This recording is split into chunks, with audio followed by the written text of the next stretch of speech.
So you've heard about the new Netflix movie Bird Box, and you've seen a meme or 2 or 10. Seriously, the memes are still going. If you're here, you either really want to know what it's about, perhaps without actually watching the movie, or you've watched the movie and you had no idea what it means. Then you've come to the right place, because I read the book and I still have no idea.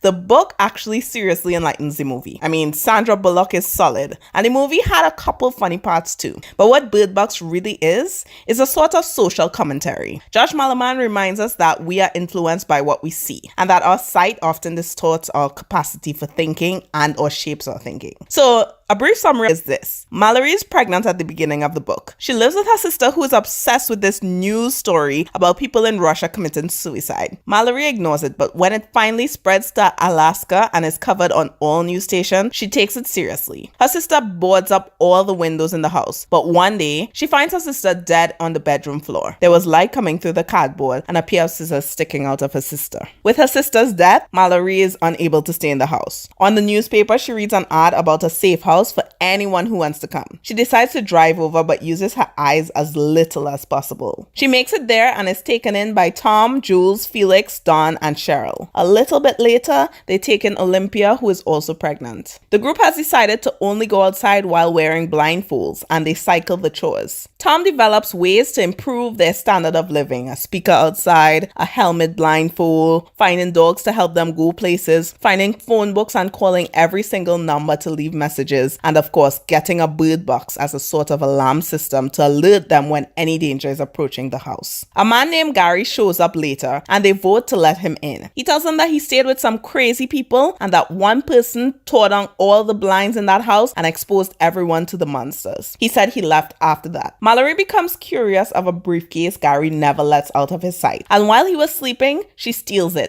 In it, she finds a notebook with plans to force people to watch the monsters. Mallory tells the house this, and they vote Gary out, thinking he lied about his entire story and that he was the one who forced people to watch the monsters. Everyone agreed with voting him out except Don. Don is usually pretty edgy and one of the least hopeful roommates in the house. He is tired of living life, so he agrees with Gary. Even though they voted Gary out, Don hides him in the cellar instead. Olympia and Mallory go into labor at the same time in the attic, and while people are walking up and down the stairs trying to help the woman, Gary sneaks upstairs and locks himself inside with Olympia and Mallory. Mallory realizes Gary convinced Don to remove all window coverings and to open all doors. She hears screaming downstairs and begs Gary to leave them alone, but of course she's powerless because she's in labor. There's a knock on the attic door and Gary lets in a monster. Mallory closes her eyes, not trusting Gary, but it's too late for Olympia. She sees the monster and bites off her umbilical cord from the child. Mallory grabs Olympia's child just in time, and Olympia hangs herself by her umbilical cord. Gary runs off and Mallory doesn't open her eyes for a very long time after she boards back up the house and closes all doors and windows. When she opens her eyes, she finds that everyone is dead. 4 years later, we learn that she has trained the 2 children, named Girl and Boy, to rely on their hearing and not on their sight. They are very good at it, and even Mallory relies on their hearing. One of the people who received Tom's phone message from earlier in the book finally calls back. This man says his name is Rick and gives Mallory instructions to follow the river to get to them. Mallory takes a long journey with the kids in an attempt to let them have a better life where they can actually know and see animals and the outside world. The journey is hard and she's attacked by what she thinks is a pack of wolves and a man who tries to convince them to remove their blindfolds. But despite the long journey, she makes it to Rick's with her kids. There, she finds that it is a school for the blind, but also Rick has forced blindness upon some of the kids. Mallory doesn't like that, but this is their only hope since the school is completely self-sufficient. Okay, that summary was not brief at all, but what does it all mean? What does this book mean? What does this movie mean? What is Josh Malerman trying to say?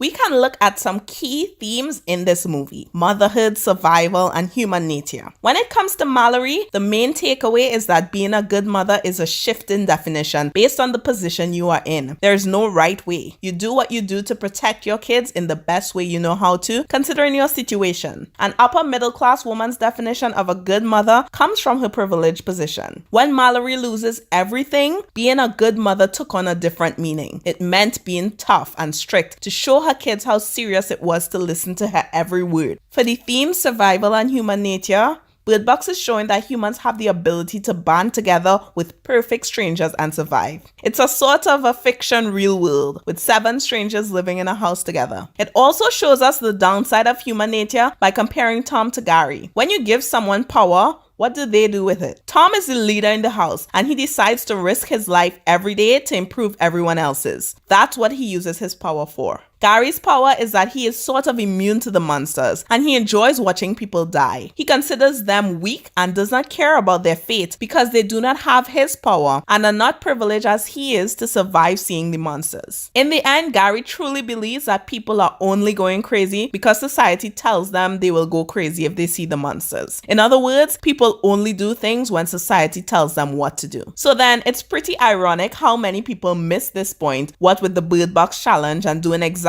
what social media says to do. Bottom line, be an independent thinker, but also realize the importance of kindness and cooperation. Thanks for visiting my channel, guys. If you like this video, please subscribe and comment below. See you next time.